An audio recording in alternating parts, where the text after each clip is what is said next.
आपल्या प्रार्थना या फार महत्वाच्या आहेत आणि आपल्या प्रार्थना परिस्थिती बदलणाऱ्या प्रार्थना आहेत. कारण देवाचं वचन सांगतं नीतिमानाची प्रार्थना कार्य करण्यास फार प्रबळ असते. आणि जेव्हा आपण मंडळी म्हणून प्रार्थना करतो तेव्हा देव अलौकिक अशा गोष्टी प्रार्थनेच्या द्वारे केल्याशिवाय राहत नाही. यावेळेस आपण देवाच्या वचनाकडे जाणार आहोत. यशायाचं पुस्तक याचा 42वा अध्याय आणि पहिलं वचन आपण आपल्या मननासाठी वाचणार आहोत. यशाया 42:1. पहा, हा माझा सेवक, ह्याला मी आधार आहे. पहा, हा माझा निवडलेला, याच्याविषयी माझा जीव संतुष्ट आहे. याच्या ठाई मी आपला आत्मा घातला आहे. तो राष्ट्रांना न्याय प्राप्त करून दे. आमेन. प्रभू करो हे वाचलेलं वचन तुमच्यासाठी माझ्यासाठी आशीर्वादच करो. या ठिकाणी देवाचं वचन सांगतं की पहा, हा माझा सेवक, याला मी आधार आहे. पहा, हा माझा निवडलेला, याच्याविषयी माझा जीव संतुष्ट आहे. याच्या ठाई मी आपला आत्मा घातला आहे. तो राष्ट्रांना न्याय प्राप्त करून दे. प्रियानो, आज आपण एक महत्वाचा विषय देवाच्या वचनातून पाहत आहोत. तो म्हणजे देवाचा सेवक. Hallelujah, praise the Lord. देवाचा सेवक. आपल्या मनामध्ये देवाच्या सेवकाबद्दल वेगवेगळ्या प्रकारच्या कल्पना, वेगवेगळ्या प्रकारचं चित्र निर्माण झालेलं असतं. परंतु बायबल देवाच्या सेवकाकडे कशा प्रकारे पाहतो, पवित्र शास्त्र देवाच्या सेवकाकडे कशा दृष्टिकोनातून पाहतो, याबद्दल आपण देवाच्या वचनातून पाहणार आहोत. मागच्या वेळी आपण पाहिला पहिला भाग, तो म्हणजे देवाचा सेवक हा स्वाभाविक लोकांमधूनच निवडलेला असतो. देवाचा सेवक कोण असतो? देवाचा सेवक हा आपल्यासारख्याच स्वभावाचा किंवा स्वाभाविक लोकांमधूनच देवाने त्याची महान सेवा करण्यासाठी निवडलेला असतो. हालेलुया, देवाचा सेवक. इफिसकरास पत्र याचा 4था अध्याय 11 वचनात असं म्हटलेलं आहे. इफिसकरास पत्र 4था अध्याय 11 वचन कोणतरी वाचा.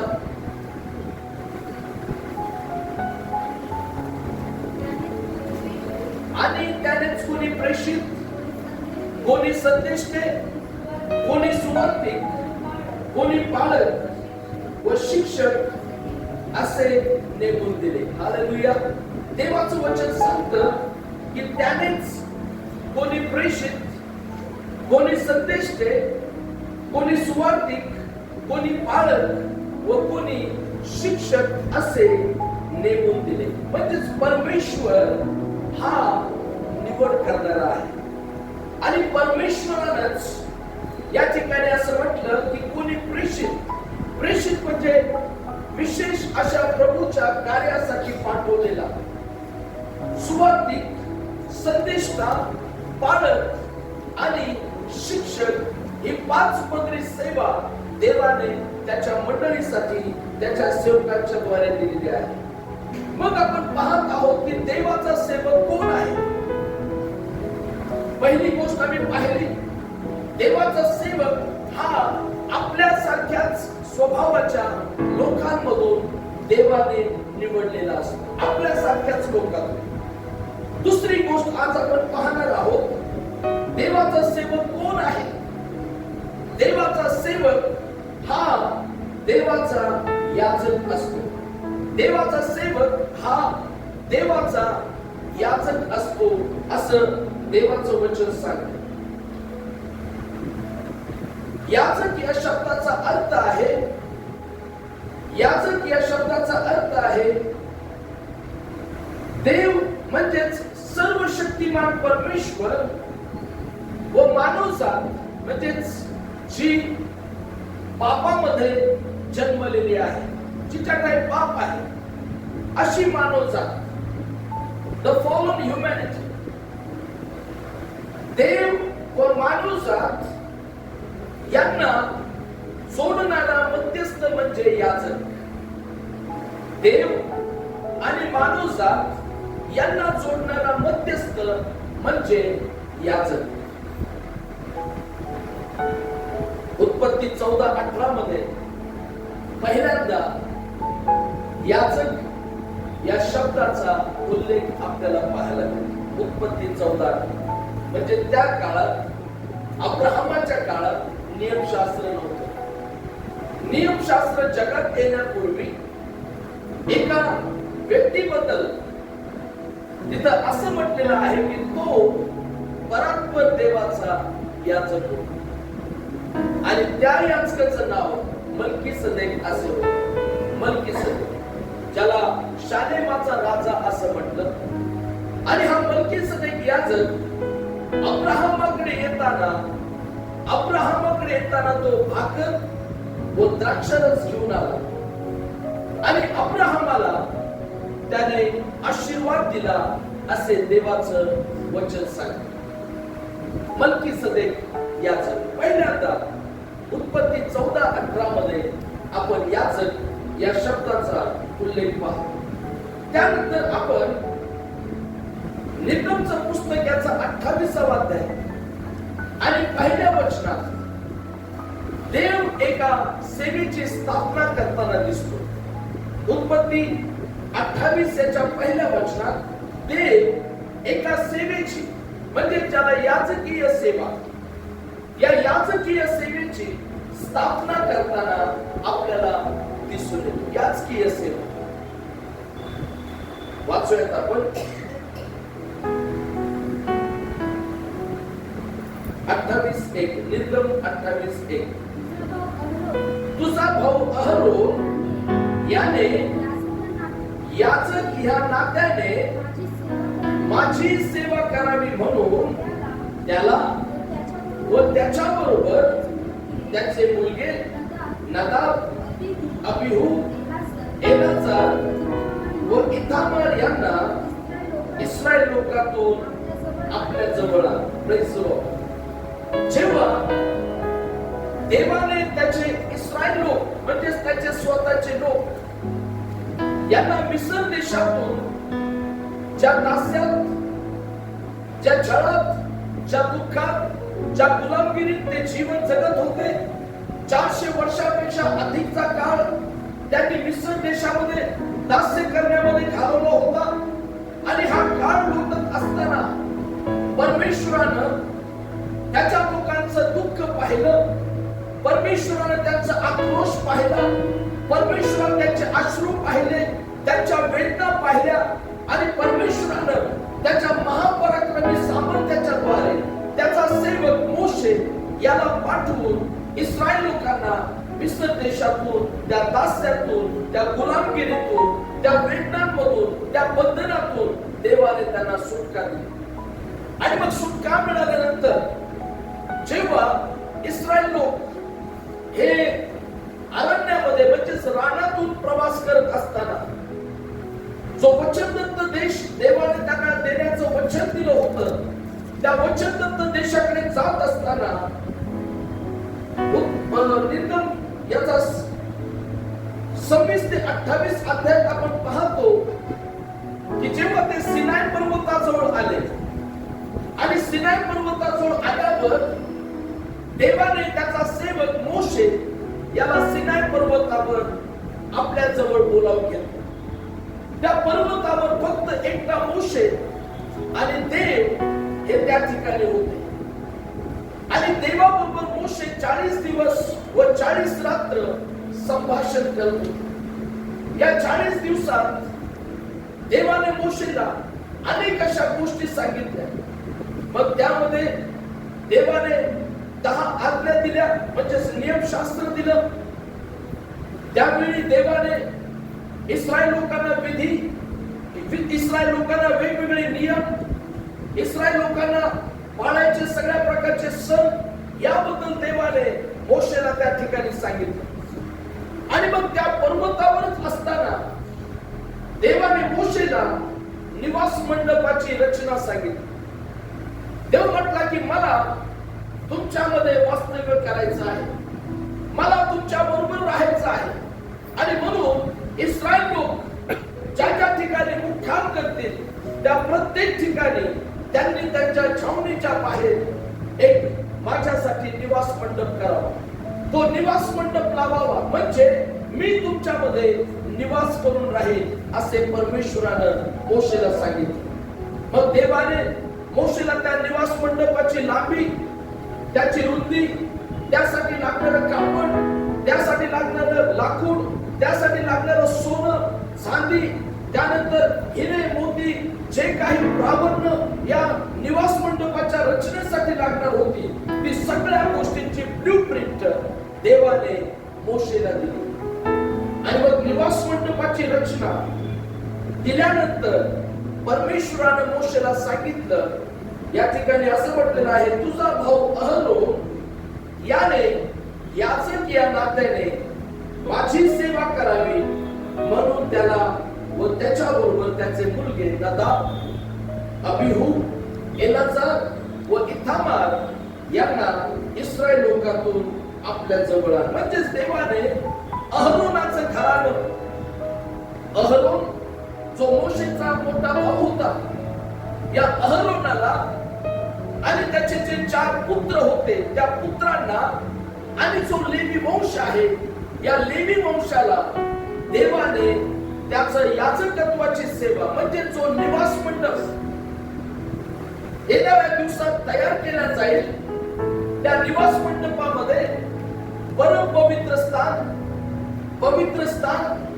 अंगण, वेदी, धूपवेदी, दीपवृक्ष असे अनेक प्रकारचे पात्र असतील. आणि त्या ठिकाणी या याजकाने देवाच्या परम पवित्र स्थानात परमेश्वराची सेवा करावी. इस्रायल लोकांच्या वतीनं देवाच्या निवास मंडपामध्ये त्यांनी देवाची प्रार्थना करावी, त्यांच्यासाठी यज्ञ आणि अर्पण करावे, त्यांना देवाचे नियम शिकवावे.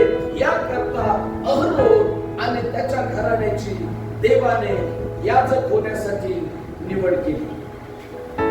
आणि देवाने त्यांच्या घराण्याला म्हटलं की मीच तुमच्या घराण्याचं प्रतिफळ आहे, मीच तुमचा वाटा आहे. हे देवाने अहरोन आणि जे याजक होते त्यांच्यानंतर त्यांच्या घराण्यासाठी देवाने हा नियम लावून दिला. मग या याजकांची नेमणूक देवाची सेवा करण्यासाठी कशा प्रकारे केल्या गेली हे आपण थोडक्यात पाहणार आहोत. या याजकांची नेमणूक कशी झाली? पहिली गोष्ट, याजकांची नेमणूक ही देवाची निवड आहे. याजकांची नेमणूक ही देवाची निवड आहे, म्हणजे देवाने केलेली निवड. Praise the Lord. जर आपण पाहिलं निर्गम 28:1 मध्ये म्हटलं, तुझा भाऊ अहरोन याने याजक या नात्याने माझी सेवा करावी म्हणून त्याला व त्याच्याबरोबर त्याचे मुलगे नदाब, अबीहू, एलाजार व इथामार यांना इस्रायल लोकांतून आपल्या जवळ आण. जर आपण अनुवादचं पुस्तक 18 अध्याय 1 पासून आपण जर वाचलं, अनुवाद 18:1,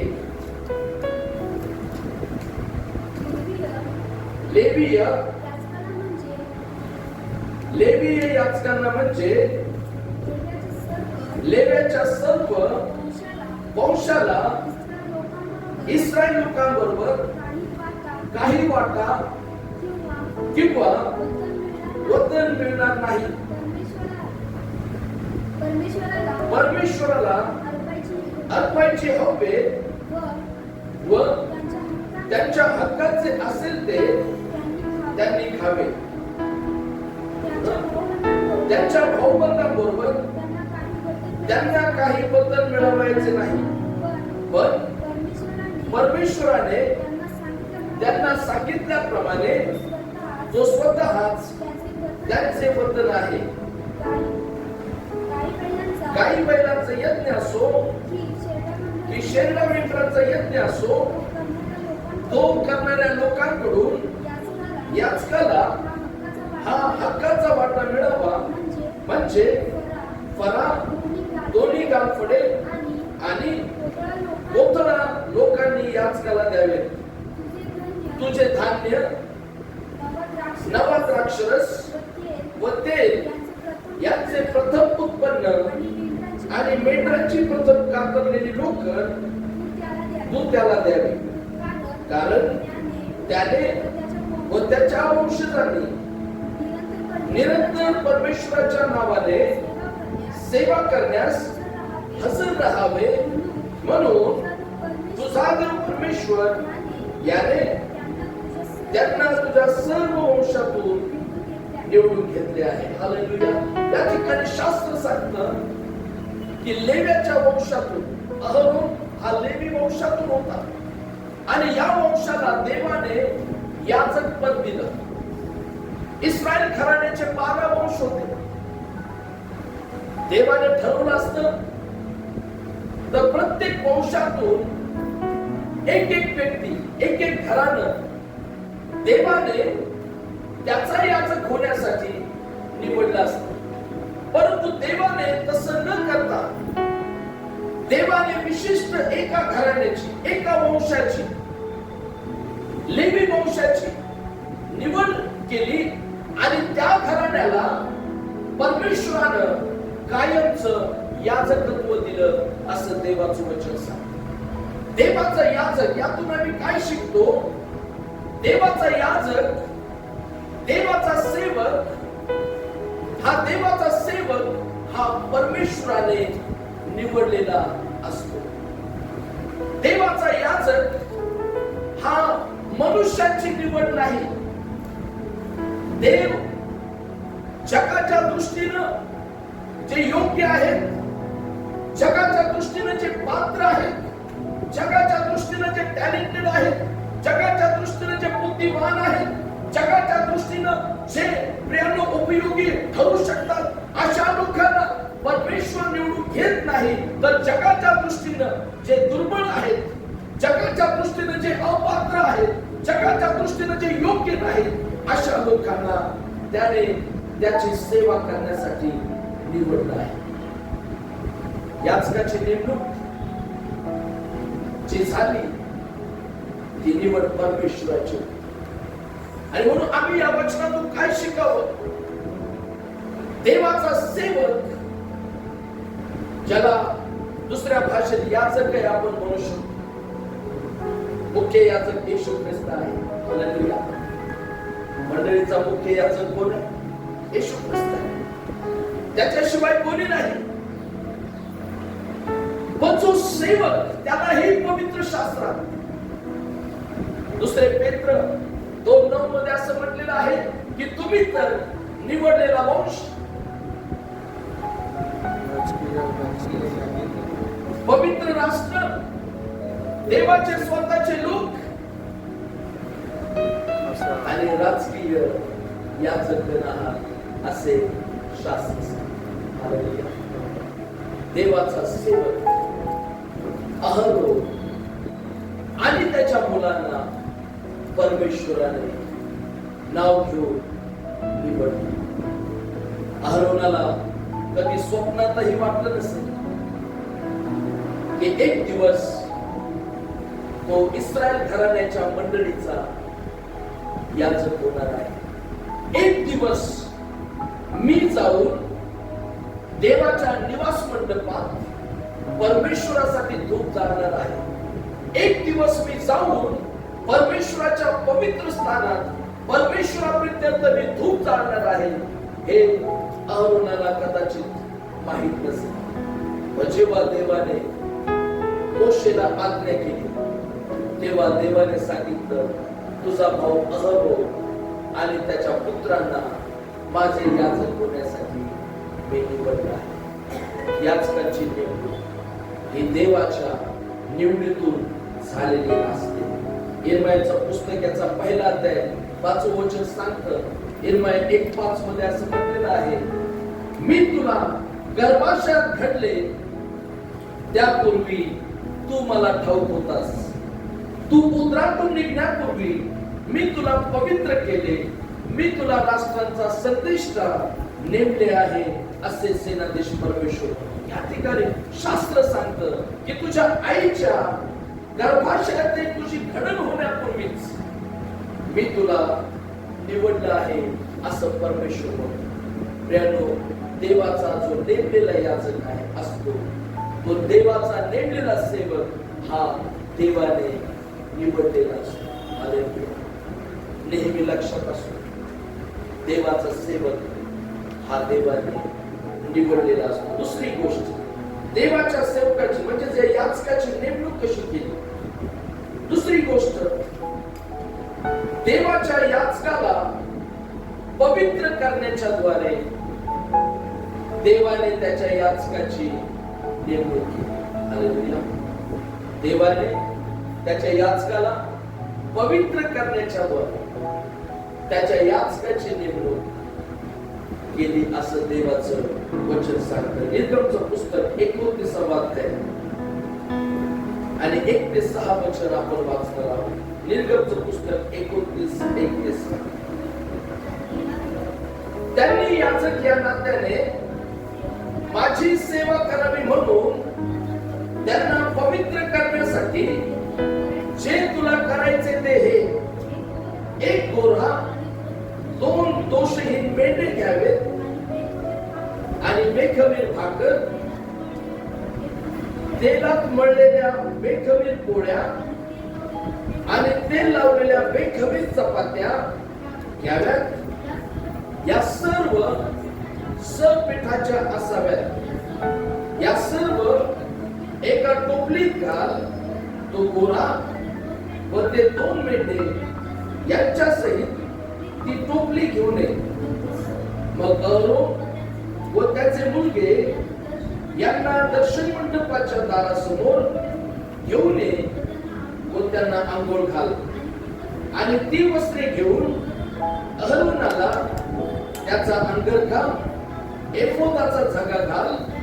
त्याला एफोद व उरपट बांध आणि एफोदाचा बुट्टीदार पट्टा त्याच्या कमरेला बांध. त्याच्या डोक्यात मंदिर घाल आणि मंदिरावर पवित्र मुकुट ठेव. हालेलुया.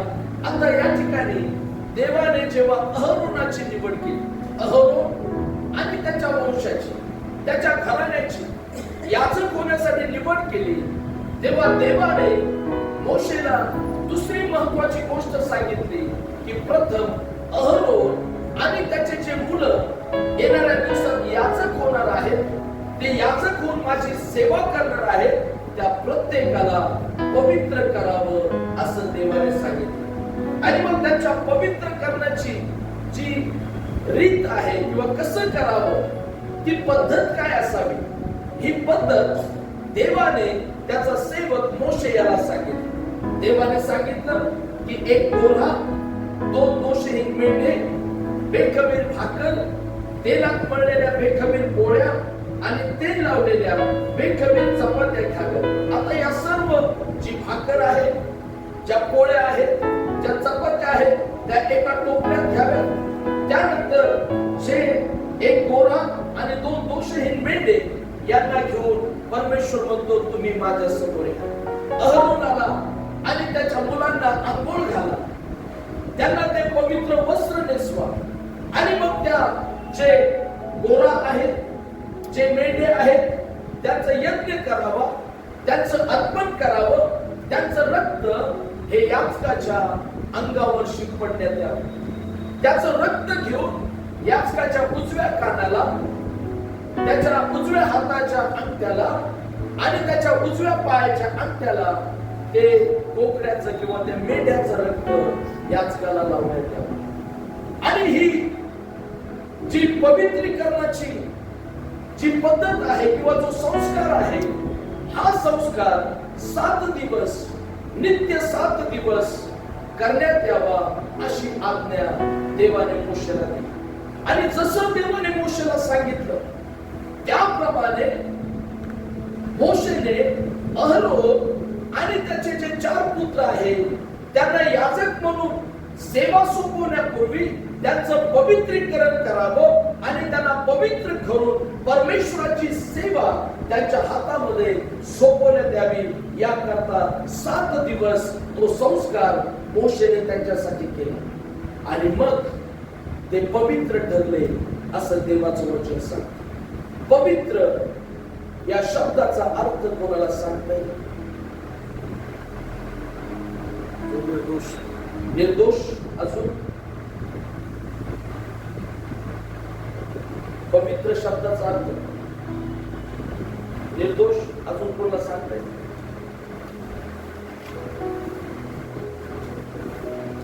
पवित्र या शब्दाचा अर्थ आहे, पवित्र शब्दाचा अर्थ आहे इंग्लिश मध्ये त्याला set apart. Set apart. Set अपार्टचा अर्थ आहे वेगळा केलेला. हालेलुया.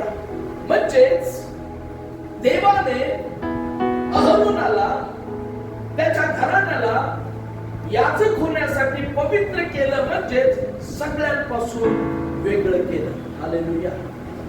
सगळ्यांपासून वेगळं. का? कारण तो जिवंत देवाचा सेवक, जिवंत देवाचा याजक आहे. प्रियानो, देवाचा सेवक हा पवित्र केलेला असतो. म्हणजेच काय काय केलेला असतो? वेगळा केलेला. आणि जर देवाचा सेवक पवित्र म्हणजे वेगळा केलेला असतो तर आपण मंडळी म्हणून त्याला आपल्या जमेत धरणं हे चुकीचं असतं. समजते? कारण तो देवाचा याजक आहे, तो वेगळा आहे. भलेही तो आपल्यासारख्या लोकांमधून निवडलेला आहे, भलेही तो सामान्यातून निवडलेला आहे, भलेही तो आपल्यासारख्या स्वभावाच्या लोकांमधून देवानं त्याची सेवा करण्यासाठी निवडून घेतलेला असा देवाचा सेवक आहे. पण हा सेवक देवासाठी वेगळा केलेला सेवक आहे. बरेच लोक, विश्वासणारे लोक देवाच्या सेवकांबरोबर तुलना करतात. कंपॅरिझन. बरोबर आहे? बरेच लोक देवाच्या सेवकांची बरोबरी करण्याचा प्रयत्न करतात. बरेच विश्वासणारे ते म्हणतात की हा व्यक्ती देवाचा सेवक असेल तो देवाच्या मंदिरात, आम्ही त्याला भेट घालत नाही. जर आपल्याला आशीर्वादित व्हायचं आहे, जर आपल्याला परमेश्वराचे आशीर्वाद आपल्या जीवनात अनुभवायचे, तर आपल्याला हे समजलं पाहिजे की देवाचा याजक, देवाचा सेवक हा देवाने आमच्यापेक्षा वेगळा केलेला, कारण त्याला देवाने पवित्र केले. हालेलुया. एका दिवशी मी पुण्यामध्ये होतो आणि रस्त्याने जात होतो. एक ब्रदर मागून गाडीवर आले, ओळखीचे होते, एका ओळखीच्याच पास्टरच्या चर्चला जायचे. आणि ते ब्रदर माझ्यासाठी थांबले. मला म्हटले, पास्टर कुठं चालले? म्हटलं मी अमुक अमुक ठिकाणी चाललोय. अच्छा, मी पण तिकडे चाललोय, चला मी गाडीवर सोडतो. मग गाडीवर आम्ही निघालो दोघं जण. मी त्यांना विचारलं, ब्रदर कसे आहात, बरे आहात का? मला आनंद वाटला त्यांना भेटून. आणि मग ते ब्रदर त्यांनी त्यांच्या पास्टरचा विषय काढला, त्याचं नाव काढलं. आता ते पास्टर माझ्या ओळखीचेच आहेत, चांगले मित्र आहेत. ते ब्रदर त्या पास्टरचं नाव घेऊन माझ्या सगळे बोलू लागले. मी त्या पास्टरचं नाव सांगत नाही, कारण आपला मेसेज ऑनलाईन जातो. त्या पास्टरचं एकेरी नाव घेऊन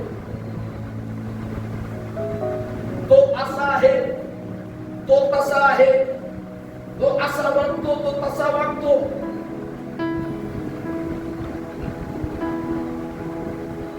मग मी त्या ब्रदरला मी बोलतो, ब्रदर गाडी थांबव. काय झालं पास्टर?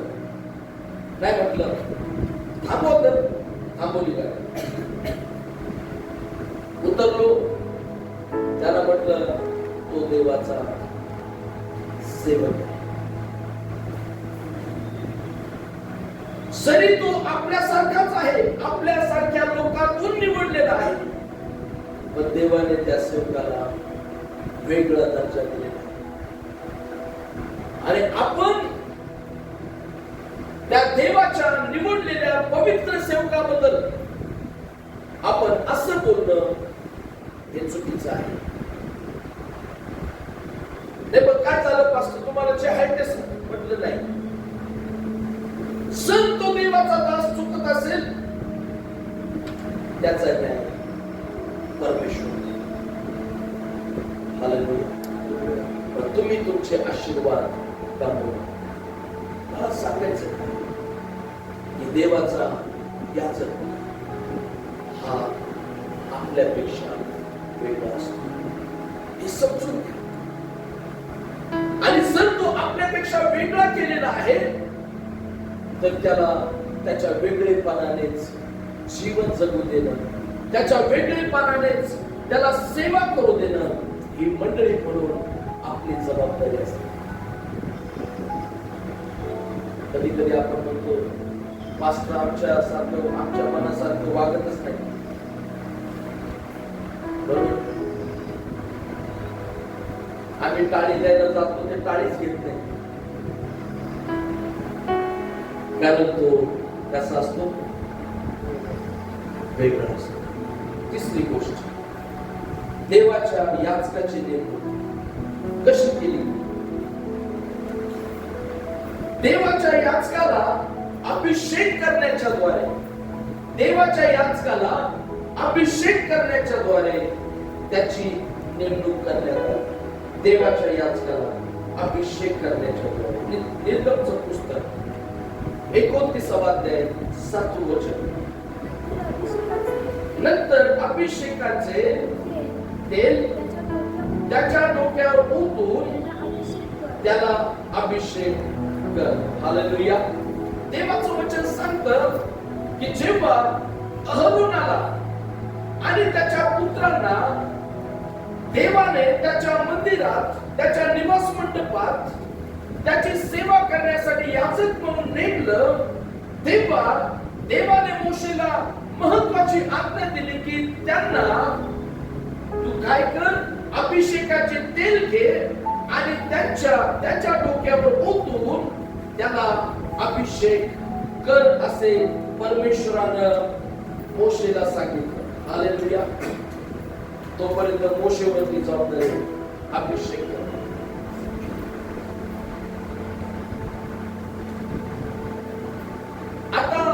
समजून घ्या,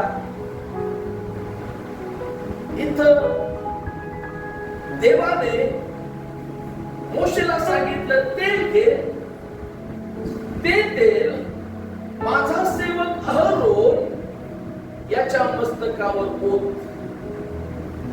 ते तेल लावून त्याला अभिषेक कर. किती लोकांनी माझा दीक्षाविधी पाहिला? दीक्षाविधीत काय केलं? माझ्या मस्तकावर तेल ओतण्यात प्रार्थना करून देवाच्या सेवक लोकांनी प्रार्थनेच्या द्वारे माझ्या मस्तकावर हात ठेवून त्यांनी प्रार्थना करून ते अभिषेकाचं तेल माझ्या मस्तकावर ओतलं. देवाच्या याचकाची नेमणूक करताना तिथं परमेश्वराने सांगितलं की अभिषेकाचं तेल. इथं तेल महत्वाचं आहे का देवाचा अभिषेक महत्वाचा? अभिषेक. तेल हे दर्शक आहे. तेल कशाचं दर्शक आहे? तेल हे देवाचा अभिषेक, म्हणजे जो देवाचा वरद हस्त, जे देवाचा विशेष असा देवाची सेवा करण्यासाठी लागणारी जी कृपा आहे, जे सामर्थ आहे, जो अभिषेक लागणार आहे, जे देवाचं सानिध्य लागणार आहे, जे देवाचा विशिष्ट त्याच्या समक्षतेचा, त्याच्या उपस्थितीचा जो भार त्याच्या सेवकाला त्याची सेवा करण्यासाठी त्याच्यावर लागणार आहे, तो भार त्याच्यावर येत आहे, ते दिसावं म्हणून अहरोनाला मोशेच्या द्वारे तेलाने अभिषेक करण्याची आज्ञा देवाने दिली. कोणतं तेल? अभिषेकाचं तेल. आता देवाने सांगितलं नाही तुमच्या रानामध्ये कोणीतरी किराणा दुकानवाला मेंबर असेल, त्यांच्या मंडळीतच नाही का, किराणा दुकानवाला एखादा मेंबर असेल, जा त्याच्याकडून तेल आणि ते तेल त्याला लाव. हे देवाने सांगितलं. देवाने विशिष्टरित्या तेल तयार करून, अभिषेकाचं तेल, हातकुटीचं तेल तयार करून ते तेल अहरोनाला अभिषेक करण्यासाठी वापरावं हे देवाने सांगितलं. त्याचा उल्लेख आहे एक्सोडस, निर्गमचं पुस्तक 30वा अध्याय आणि 22 पासून आपण वाचू.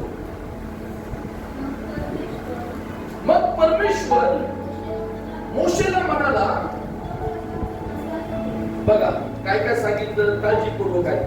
तू उत्तम प्रकारचे मसाले घे, म्हणजे पवित्र स्थानातल्या चलनाप्रमाणे 500 शेकेल प्रवाही गंधरस, त्याच्या निम्मे म्हणजे 250 शेकेल सुगंधी दालचिनी, 250 शेकेल सुगंधी बच, 500 शेकेल तच आणि 1 हेरभर जैतुनाचे तेल, हे सर्व घेऊन त्यांचे अभिषेकाचे पवित्र तेल म्हणजे गांध्याच्या कसबाप्रमाणे मिसळलेले सुगंधी तेल तयार कर. हे अभिषेकाचे पवित्र तेल होय. बाबा काय सांगतं बायबल?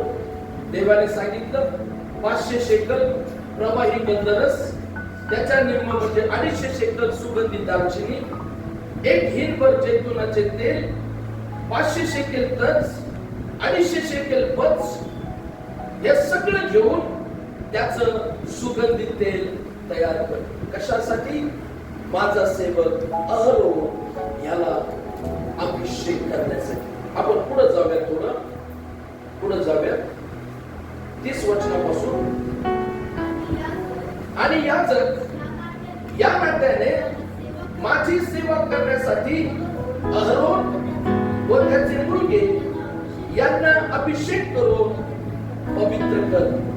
पुढं इस्रायल लोकांना सांग की पिढ्यान पिढ्या तुम्हाला माझ्या प्रित्यर्थ हेच पवित्र अभिषेकाचे तेल असणार. हे तेल काय लिहिलंय? हे तेल कोणासाठी केलेलं आहे? फक्त याचकासाठी. जे तेल फक्त याचकासाठी केलेलं आहे, जे तेल देवाच्या पवित्र मंदिरातले पात्र पवित्र आणि अभिषेक करण्यासाठी केलेलं आहे, ते तेल पुढे वाचा.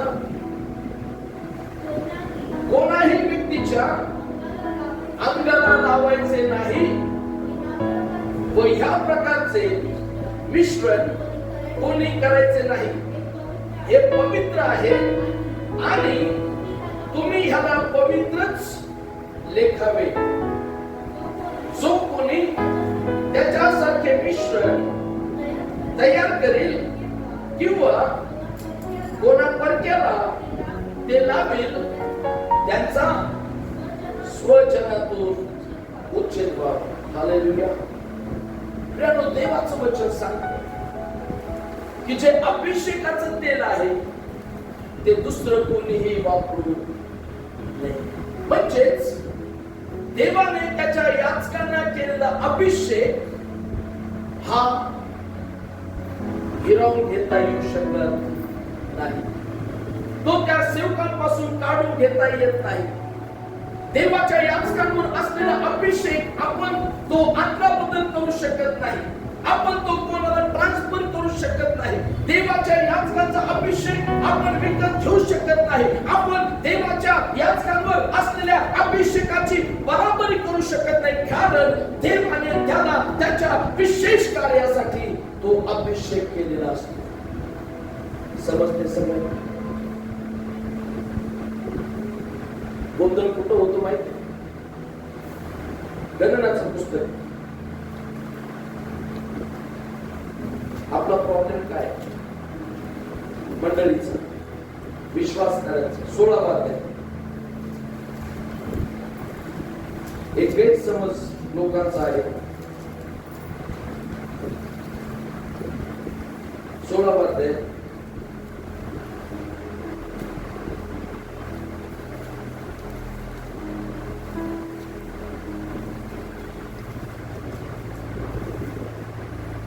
त्यातलं 1 पासून आपण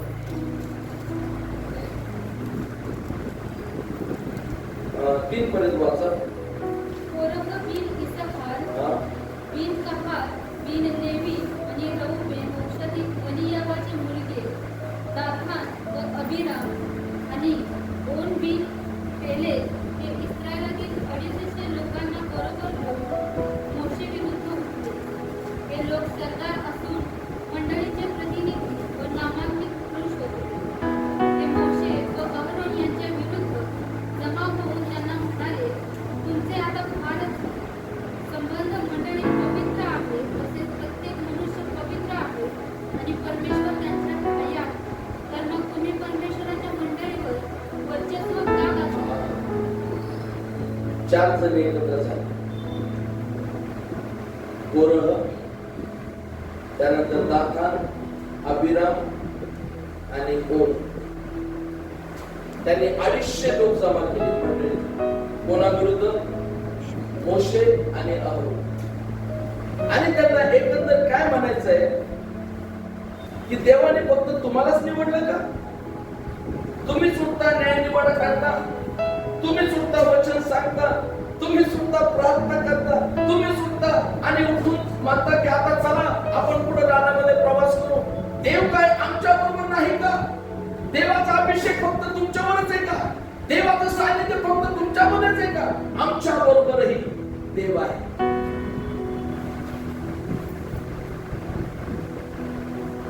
आज मंडळीकडे तोच प्रॉब्लेम. पास्टर सगळेच देव बोलतो, आम्ही बोलतो आहे की आम्हाला पण कळत. तसं नाही. पुढं वाचा 9 वचन 8 पासून.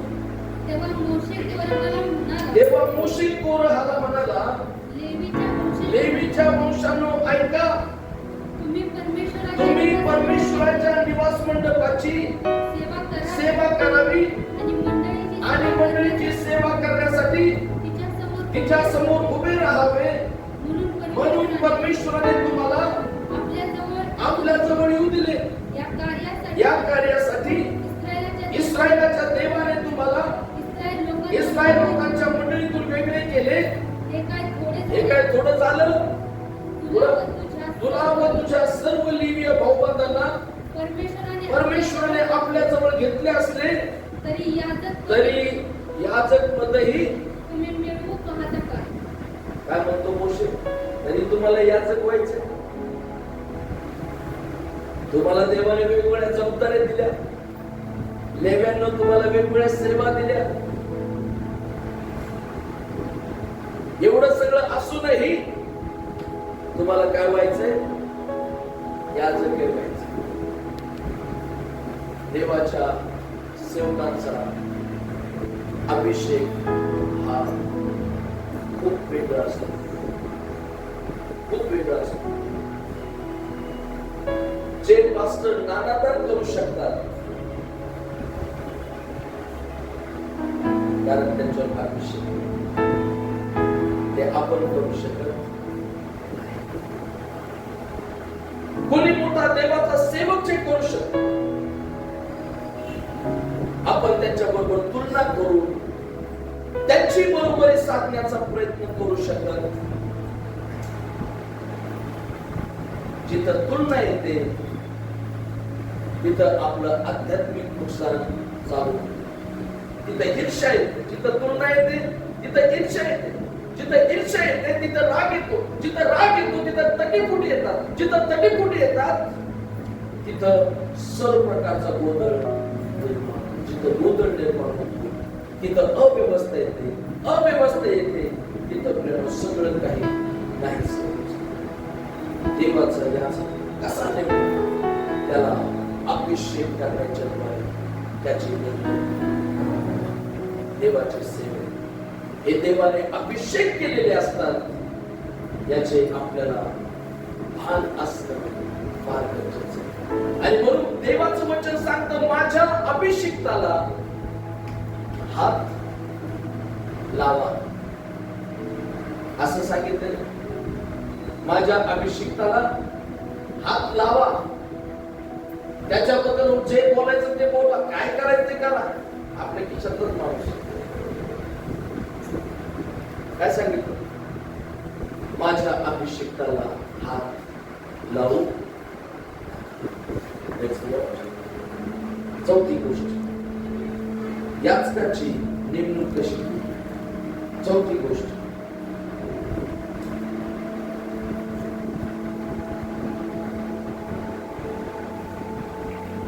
त्याचा गौरव, याचकाचा गौरव व शोभा करण्याद्वारे देवाने याचकाची नेमणूक केली. देवाच्या याचकाचा गौरव आणि त्याची शोभा करण्याच्या द्वारे देवाने त्याच्या याचकाची नेमणूक केली. बायबल सांगतं निर्गमचं पुस्तक 28 अध्याय 2 आणि 4 वचन. निर्गम 28:2. आणि गौरवासाठी व शोभेसाठी तू आपला भाऊ अहरोन याच्या करता पवित्र वस्त्रे तयार कर. हालेलुया. कशासाठी सांगितले? देवाने मोशेला सांगितलं की आपला भाऊ अहरोन याच्या करता, पण काय करण्यासाठी? गौरवासाठी आणि त्याच्या शोभेसाठी. ऍक्च्युअली इंग्लिश बायबल मध्ये डिग्निटी अँड ऑनर म्हटलेलं. To dignify the priest of God, to honour the priest of God. त्याच्या गौरवासाठी, त्याच्या शोभेसाठी तुझा भाऊ अहरोन याच्या करता पवित्र वस्त्रे तयार कर. मग ते वस्त्र काय होते? 5-4 वचन. त्यांनी तयार करायची वस्त्रे ही उलपट, एफोद, झगा, चौकड्यांचा अंगरखा, मंदिर व कमरबंद तुझा भाऊ अहरोन याने याचक या नात्याने माझी सेवा करावी म्हणून त्याच्यासाठी व त्याच्या मुलांसाठी ही पवित्र वस्त्रे तयार करावी. देवाने अहरोनाला याचक म्हणून नेमण्यापूर्वी विशिष्ट प्रकारे वस्त्रे तयार करण्याची आज्ञा दिली. का ती वस्त्र अहरोनाला नेसवायला सांगितली? पहिली गोष्ट, तो याचक होणार होता. दुसरी गोष्ट की तो याचक वेगळा आहे, तो वेगळा आहे दिसावं म्हणून. आणि तिसरी गोष्ट, या याचकाचा गौरव आणि शोभा वाढ. याकरता देवाने अहरोनाला ही वस्त्रे नेसवण्याची आज्ञा मोशेला दिली. जशी देवाने सांगितली तशाची तशी वस्त्र इस्रायल घराण्याच्या लोकांना देवाने पवित्र आत्म्याच्या द्वारे ज्ञान दिलेलं आहे. त्या लोकांनी तयार करावी.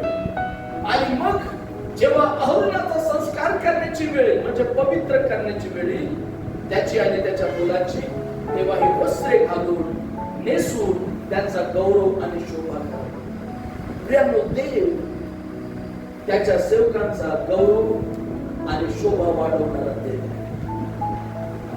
किती लोकांचा विश्वास? देव इच्छित नाही. देव त्याच्या सेवकांना ऐने मेल्यासारखं पाहू इच्छित नाही. तो देवाच्या परात्पर देवाचा तो याजक किंवा परात्पर देवाचा तो सेवक आहे. आणि म्हणून अहरोनाला स्वप्नातही वाटलं नसेल की तो याजक होईल आणि याजक झाल्यावर त्याच्या गौरवाची शोभा वाढणार आहे. विचार करा, तो जागा, तो एफोड नाही का, तो मंदिर, तो चौकड्यांचा अंगरखा, विचार करा, तो कमरबंद बांधून अहरोन जेव्हा मंडळी देखत निवास मंडपात जात असेल, मंडळी काय करीत असेल? मंडळी काय करीत असेल? मंडळी त्या याचकापुढे उठून उभी राहत असेल की हा याचक एवढ्या गौरवाने, परमेश्वराने दिलेल्या गौरवाने, परमेश्वराने दिलेल्या शोभेनं देवाच्या निवास मंडपात आमच्यासाठी मध्यस्थी करायला जात आहे. हालेलुया. सदैव त्याच्या जुन्या काळातल्या याचकाचा इतका गौरव आणि शोभा करतो. तर प्रियानो, तो आज त्याची सेवा करणाऱ्या जे सेवक आहेत त्या सेवकांची किती गौरव आणि शोभा करण्याचा विचार करीत असेल. आणि म्हणून येशूनं मत्ती 6 मध्ये दाखला दिला, चिंता व काळजी याबद्दल बोलतात. आणि तो म्हणतो की शल्मोनाला एवढं सजवलं नव्हतं, एवढं देव या सगळ्या भूताराला सजवलं. तो तुम्हाला कितीतरी आधी जर तुम्हाला एवढं सजवतो, मंडळीला बघा ना, एकमेकांना बघा बरं किती छान दिसतं. अहो बघा, खरंच बघा, दिसतं ना. तुम्हाला जर तो इतकं सजवतो, तुम्हाला जर तो इतकं मंडळी म्हणून महत्व देतो, तुम्हाला जर तो मंडळी म्हणून इतका मान आणि सन्मान देतो, त्याच्या सेवकाबद्दल त्याचा विचार कसा असेल? आज मी चांगला दिसतो का वाईट दिसतो? चांगला दिसतो. हे कोणामुळे? पास्टर विकासमुळे नाही. मी योग्य आहे म्हणून नाहीये, मी पात्र आहे म्हणून नाहीये, मी क्वालिफाईड होतो म्हणून नाहीये. पण ज्याने निवडलं त्याने आज या परिस्थितीपर्यंत आणलं आणि येणाऱ्या दिवसात अधिक वेगळ्या परिस्थितीकडे तो घेऊन जाणारा देव आहे. आम्ही यातून काय शिकायचं आहे की जर देव त्याच्या याचकांचा इतका गौरव आणि इतकी शोभा करतो, आम्ही आमच्यावर नेमलेल्या सेवकांचा गौरव आणि त्याची शोभा केली पाहिजे. ती शोभा सोन्या रुपयाची नसावी, ती शोभा पैशा अडक्याची नसावी, ती शोभा वस्तुरूपी भेटीगाठींची नसावी. ती शोभा जो मनातून येणारा खरा आदर आहे, ती शोभा जो सेवकाप्रती, त्या याचकाप्रती, त्या देवाच्या अभिषिक्त मनुष्याप्रती जो सन्मान आहे, त्या सन्मानाची शोभा मंडळीने केली तर ती देवाला खूप आवडते. हालेलुया. समजते?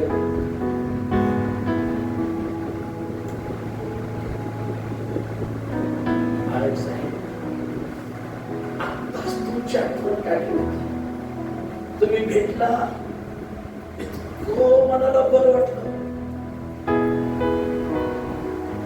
तो विचार पास्टर आतल्या खुश होतो आहे,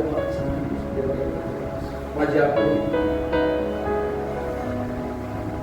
त्याच्या तोंडावर जेवढा त्याचा गौरव करता, बरोबर, त्याच्या समोर जेवढी त्याची शोभा करता, त्यापेक्षा जास्त तो तुमच्यामध्ये नसतात, तुमच्या समोर नसतात, कुठंच नाही, तुमच्या आजूबाजूला.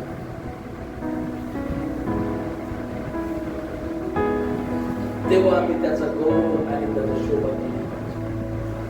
कोणी येऊन जर म्हटलं अरे तुमचा पासला असा आहे, आणि आम्हाला तर माहित असतो अजून काय काय.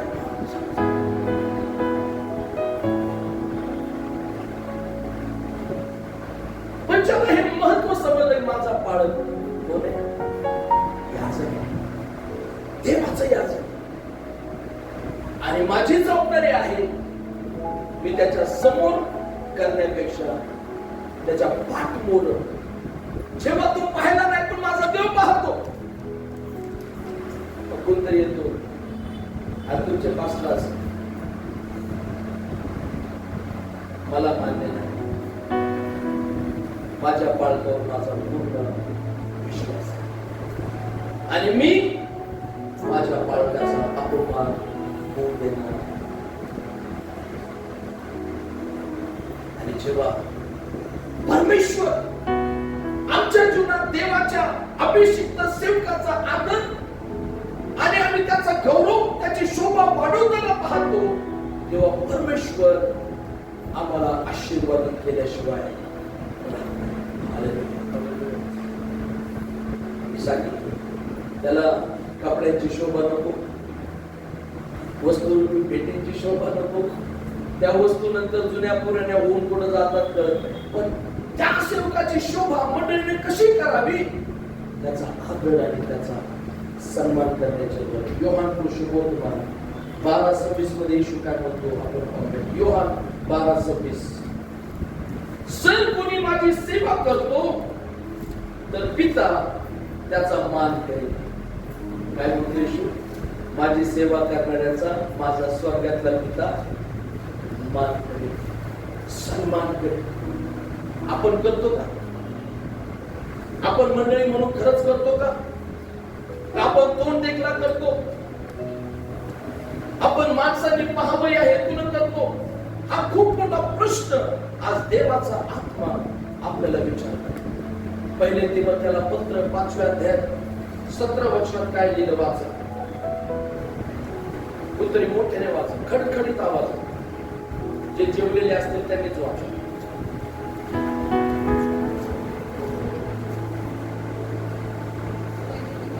5:17. जे वडील चांगल्या प्रकारे आपला अधिकार चालवतात, विशेष करून जे उपदेश व शिक्षण देतात, या बाबतीत श्रम घेतात, ते कशासाठी?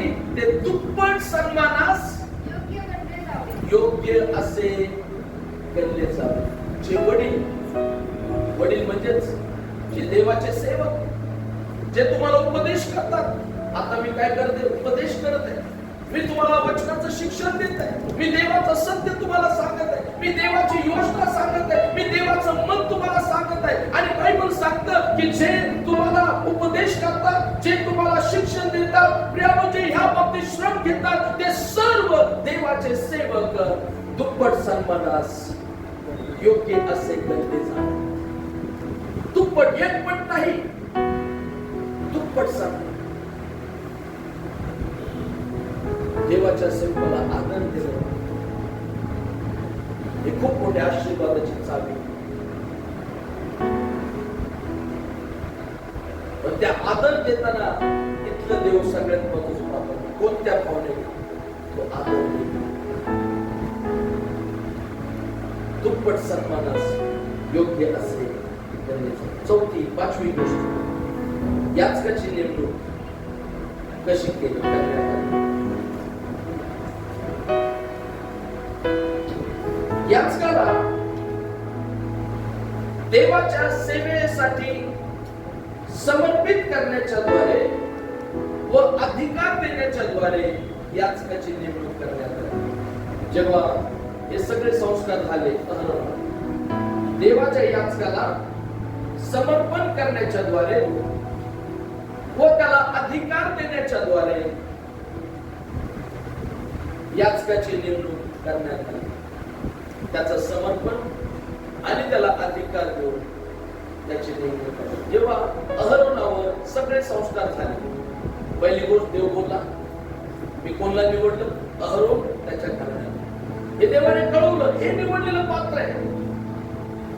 दुसरी गोष्ट देवाने सांगितलं, त्याला पवित्र कर, त्याला पवित्र केलं. तिसरी गोष्ट त्याला अभिषेक केला. चौथी गोष्ट प्रियानो, त्याचं गौरव आणि त्याची शोभा होण्यासाठी त्याला याचकीय वस्त्रे तयार करण्यात आली. आणि आता सगळे संस्कार झाल्यावर 7 दिवसाचे अहरोन याचकाला देवाच्या निवास मंडपात देवाची सेवा करण्यासाठी पाठवलं, तो अधिकार घेतला. याला लक्षात असू द्या, स्वर्गातून दिल्याशिवाय इतर कोणालाच अधिकार प्राप्त होत नाही. आपण डॉक्टर पुढे कुठून उभा राहतो, कारण तो अधिकारी. बरोबर आहे. दवाखान्यात गेल्यावर त्यावेळेस डॉक्टर समजा आपला पेशंट ऍडमिट आहे, आपण त्या पेशंटच्या पलंगाच्या एका कोपऱ्यावर, इंडियामध्ये तशीच परिस्थिती असते, त्या पलंगाच्या कोपऱ्यावर बसलेला असतो, विचार करत बसलो असतो कधी डिस्चार्ज होणार आहे, काय सांगतो डॉक्टरच्या राऊंडची वाट पाहत. अचानक डॉक्टर असा एंट्री मारतो ना, त्याच्या मागे 4-5 नर्स असतात, फायली बिली घेऊन, तो असा पटपट येतो. यांचं काय, लगेच आपण टक्कन सर कधी डिस्चार्ज. आम्ही बँकेत जातो, आम्ही तिथल्या अधिकाऱ्यांचा सन्मान करतो, कारण त्यांच्याकडे अधिकार आहे. आम्ही सरकारी ऑफिसेस मध्ये जातो, तिथल्या अधिकाऱ्यांचा आपण सन्मान करतो. बायबल मध्ये सांगितलेलं आहे, अधिकाऱ्यांचा सन्मान करा, हे चांगलं आहे. पण जो देवाचा निवडलेला याचक, त्याला देवाने या सगळ्या अधिकाऱ्यांपेक्षा मोठा अधिकार देऊन पाठवले, या आपल्याला माहित असलं पाहिजे. पहिले पेत्र 2:9 मध्ये काय म्हटलं, वाचावं.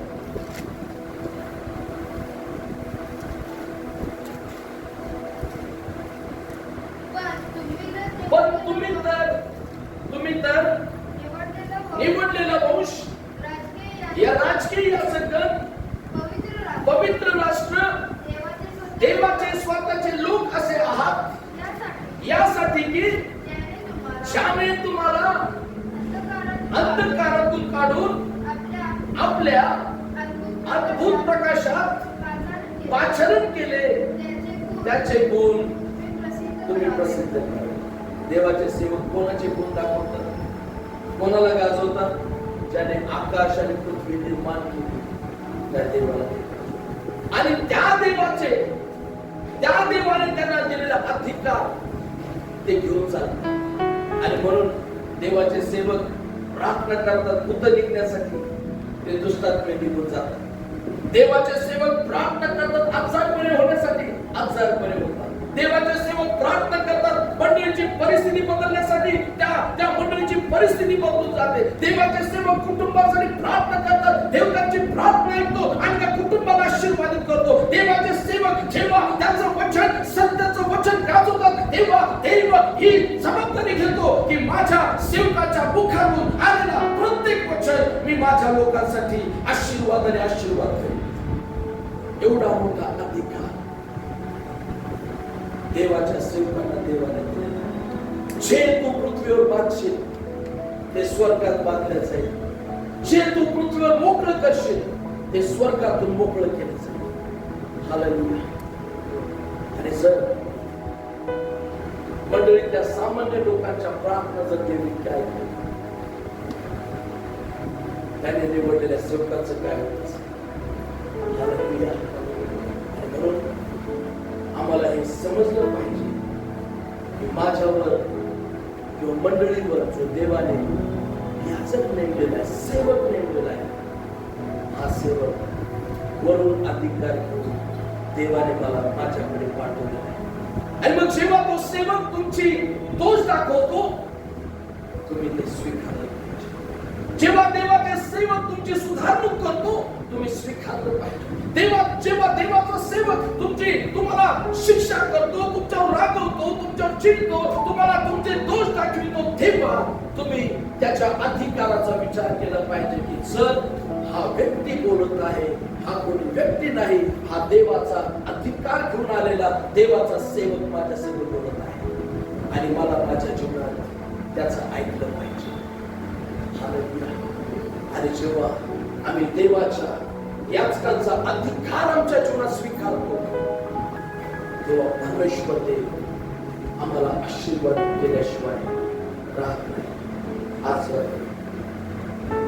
देवाचा सेवक कोण असतो? देवाचा सेवक देवाचा याचक असतो. मी परत एकदा सांगतो, येशू ख्रिस्त हा प्रमुख याचक, त्याच्याशिवाय दुसरा नाही. म्हणजे सेवक लोकांना उपमा वेगवेगळे उपमा बायबलमध्ये दिलेली.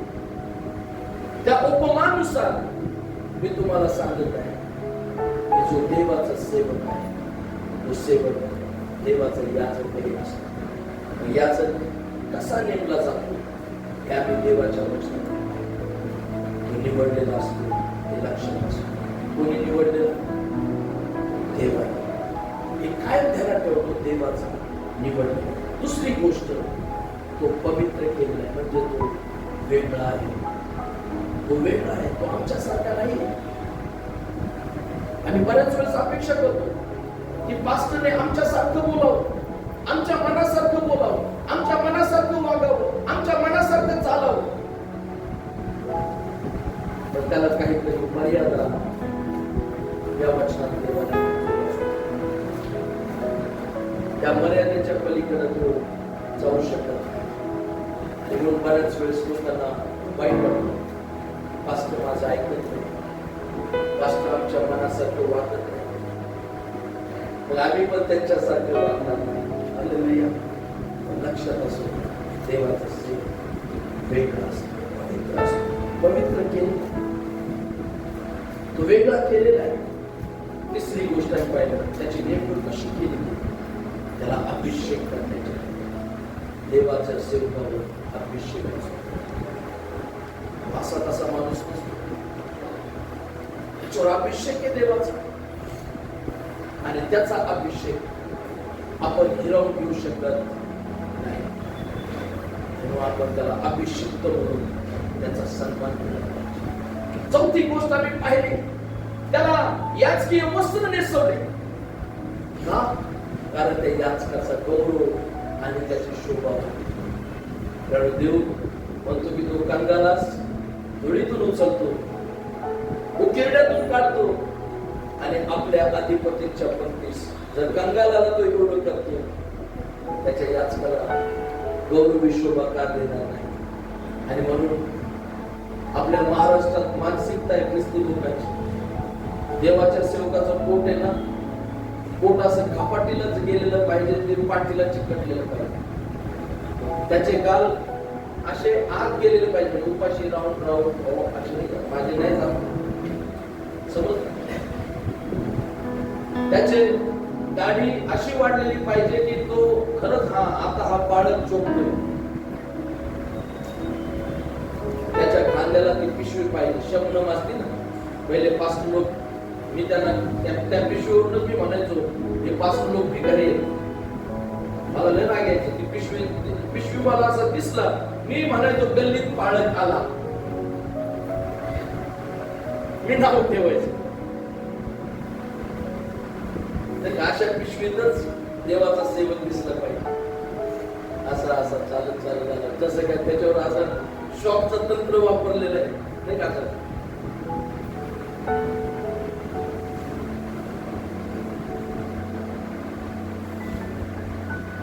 देवाचा सेवक गौरवाच्या शोभेत असला ना, आणि त्याला मंडळीने उचलून जर धरलं ना, की मी माझ्या बाळकाला या शोभेतच पाहू इच्छितो. कोणत्या? देवाने दिले. मी त्याचा समोरही आदर करीन, पाठीमागे आहे. तो चुकत असेल त्याचं न्याय देऊ करेल, मला काही घेणं नाही, बरोबर ना? माझी जबाबदारी ती नाही, मंडळीत मी यासाठी येत नाही. तो कसा असेल, पण मी त्याचा गौरव आणि त्याची शोभ परमेश्वराच्या नावासाठी करेन. आपले वरिष्ठ बाळासाहेब येऊन नानादा नेहमी सांगतात की माझी मंडळी माझ्यावर खूप प्रेम करते. आणि खरंच गाडीवर पडले, दुसऱ्या दिवशी 4 चाकी गाडी दारापुढे लावली. आमचा बाळक आमच्यासाठी खूप महत्वाचं. पास्टर, आजपासून तुम्ही गाडीवर फिरायचं नाही, तुम्हाला गाडी घेतली आहे, गाडी तुम्ही सेवा करा. समजलं की काय? मला काही नको, हे काही नको. पण मी उदाहरण सांगत आहे. का सांगत आहे? अरे जेव्हा मंडळी आपल्या बाळकाचा गौरव करते, तेव्हा ती मंडळी आशीर्वादित झाल्याशिवाय तुम्हाला आशीर्वाद केली. मी सांगत 5वी गोष्ट, तो समर्पण केलेला अधिकार घेऊन पाठवलेला देवाचा सेवक आहे हे लक्षात ठेवा. आणि त्याच्याशिवाय तुमच्या जीवनात तुम्ही कोणताच निर्णय घेऊ शकत नाही.